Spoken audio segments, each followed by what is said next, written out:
जंगल के सभी पक्षी आपस में मिलजुल कर रहते थे। अगर किसी भी पक्षी पर कोई मुसीबत होती तो दूसरे पक्षी उसकी मदद करते थे। कालू कौवा अपने घोंसले में लेटा कांप रहा था। हाय हाय हाय, मर गया, हाय मेरे पंख में बहुत दर्द हो रहा है।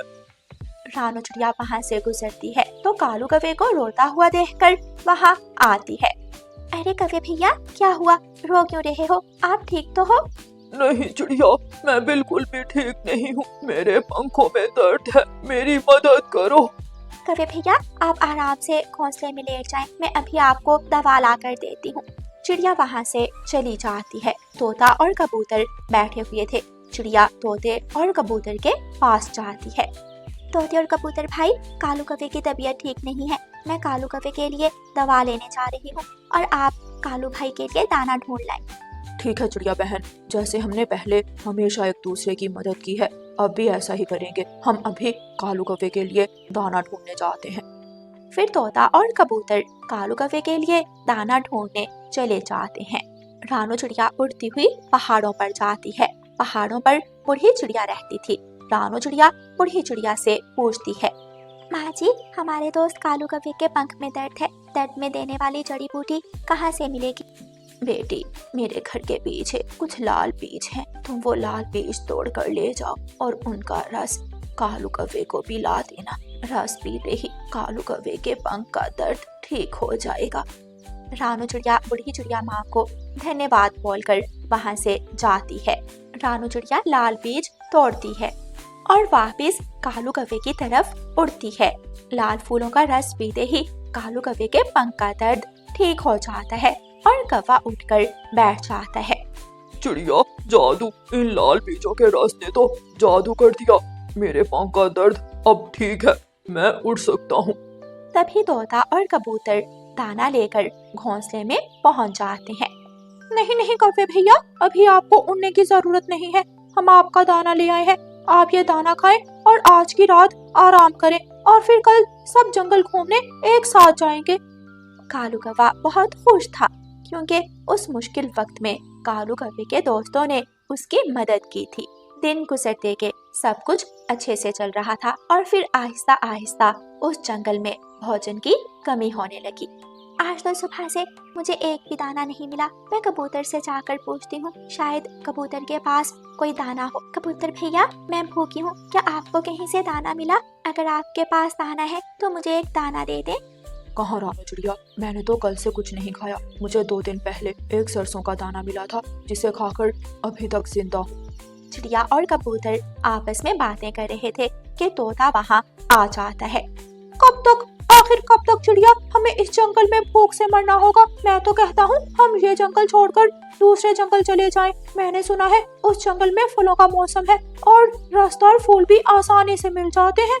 तोते भैया, आपने ठीक कहा, दूसरे जंगल में भोजन की कमी तो नहीं है, लेकिन हम दूसरे जंगल जा कैसे सकते हैं क्योंकि रास्ते में खतरनाक चील रहती है। चील का सुनकर तोता निराश हो जाता है। रात के वक्त तोता और कबूतर चिड़िया के घर में बैठे हुए थे कि कालू कौवा भी वहाँ आ जाता है। दोस्तों, जो भी हो, हमें कल दूसरे जंगल जाना है क्योंकि अगर हम इस जंगल में रहे तो हम भूख से मर जाएंगे। नहीं नहीं, मुझे चील से बहुत डर लगता है। तोते भाई, अगर किसी तरह हम दूसरे जंगल में पहुँच गए तो रसदार फल खाने को मिलेंगे। अब इस जंगल में और रहना बहुत मुश्किल हो गया है। फिर चारों दोस्त दूसरे जंगल जाने की तैयारी करते हैं और दूसरे दिन सुबह सवेरे ही अपना सफर शुरू करते हैं। वो उड़ते उड़ते अपना जंगल छोड़कर दूसरे जंगल के रास्ते पर पहुंच जाते हैं। वो सामने पहाड़ की चोटी है और पहाड़ की चोटी पर खतरनाक चील रहती है। अब हम सबको किसी तरह पहाड़ की चोटी पार करनी होगी। सबसे पहले मैं चाहता हूँ, अगर मैं सुरक्षित वहाँ से गुजर गया तो आप सब भी मेरे पीछे आ जाना। नहीं कालू भैया, हम आपको खतरे में नहीं डाल सकते। चिड़िया बहन, चिंता ना करो, मुझे पूरा विश्वास है, मैं किसी न किसी तरह पहाड़ की चोटी पार कर लूंगा। सबसे पहले कालू कौवा उड़ता है। जैसे ही कालू कौवा पहाड़ की चोटी के पास पहुंचता है, सामने से बड़ी चील आकर कालू कौवे का रास्ता रोक लेती है। बहुत दिनों से इंतजार कर रही हूँ, आखिर वो दिन आ ही गया। काले कौवे, आज तू मेरा और मेरी सास का भोजन बनेगा।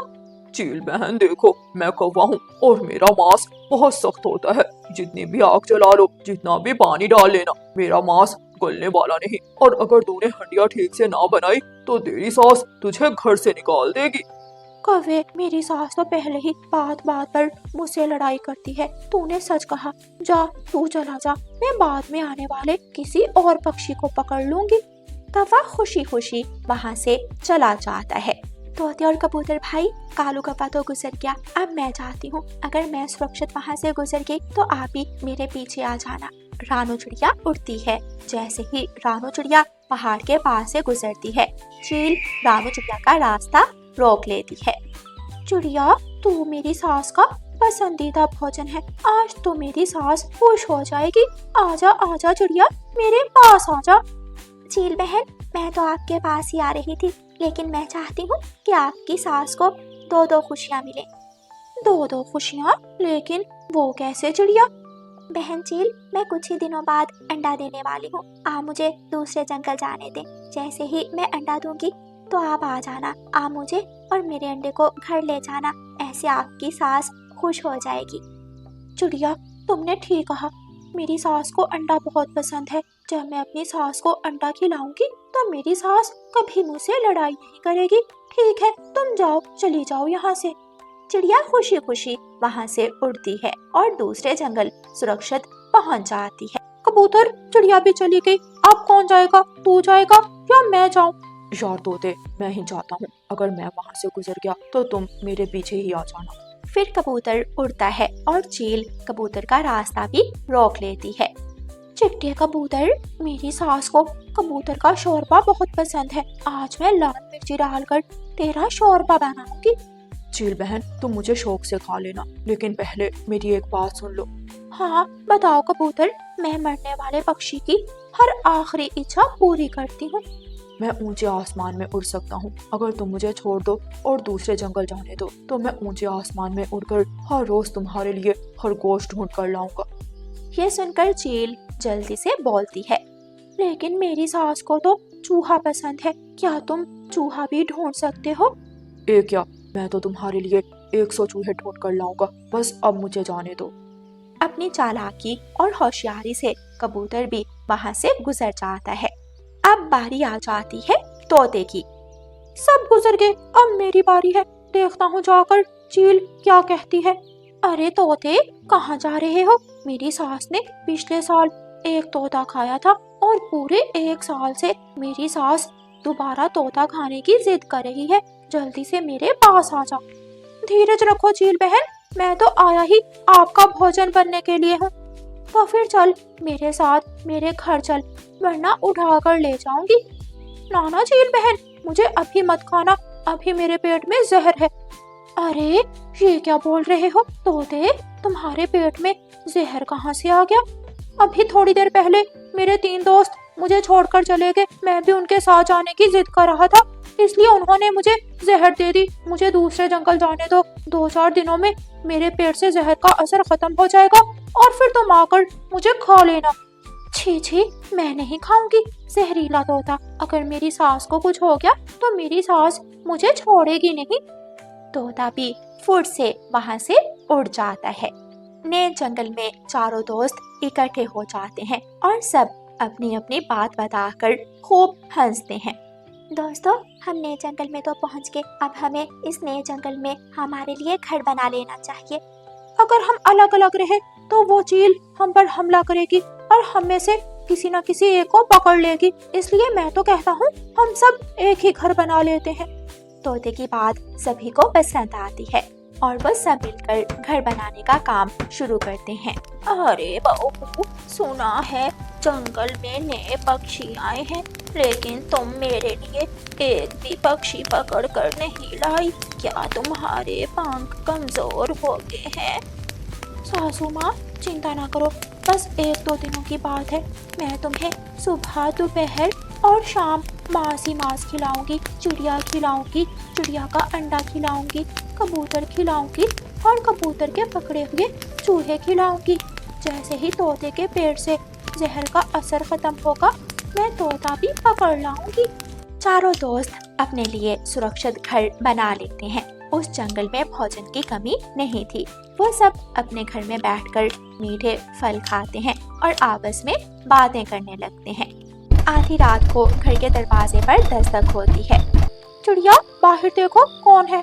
रानो चिड़िया दरवाजे के छेद से देखती है तो बाहर चील खड़ी थी। रानो चिड़िया डर जाती है। हाय, मैं मर गई। दोस्तों जल्दी से उठो, बाहर चील खड़ी है।